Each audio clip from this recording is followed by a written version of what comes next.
बिस्मिल्लाहिर्रहमानिर्रहीम। ये घर वालों के लिए चिकन पुलाव बनाया है, वो बन चुका है। ये घर वालों के लिए। मैं अपने लिए जो एक चीज़ बना रहा हूँ वो आपको दिखाता हूँ। ये बकरी का गोश्त जिस तरह भुना जाता है और जिस तरह बनाया जाता है उस तरह बनाता हूँ। और गोश्त में उस भुने गोश्त के अंदर मैं सलाद इस्तेमाल करूँगा और ये होगा सलाद और गोश्त। तो ये सलाद मैंने लिया है। इसमें क्या क्या चीज़ें आपको दिखाता हूँ।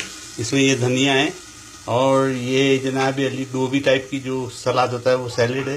ये खीरा है, ये शिमला मिर्ची है, ये गाजर है और ये हरी मिर्ची है और ये चुकंदर है।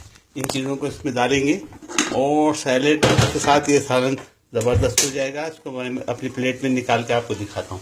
इसके डालने के बाद इसमें डालेंगे, ये हमने गाजर डाल दी, ये हमने शिमला मिर्च डाल दी, इसके अंदर खीरा डाल दिया और ये हमने सैलेड डाल दिया इसके अंदर।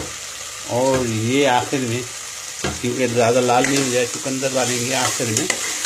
और ये गोश्त को मैंने मिला दिया इसके सैलेड के साथ। ये और हरी मिर्ची डालूँगा और आखिर के अंदर नीचे इसके अंदर ये धनिया डालूँगा। ये हरी मिर्ची डाल रहा हूँ और ये चुकंदर भी डाल दिया है। और चुकंदर को मैं डालने के बाद ज़्यादा नहीं करूँगा वरना वो लाल ज़्यादा हो जाएगा, सारा खाना डाल दिया, इसलिए ज़्यादा हिलाऊँगा नहीं।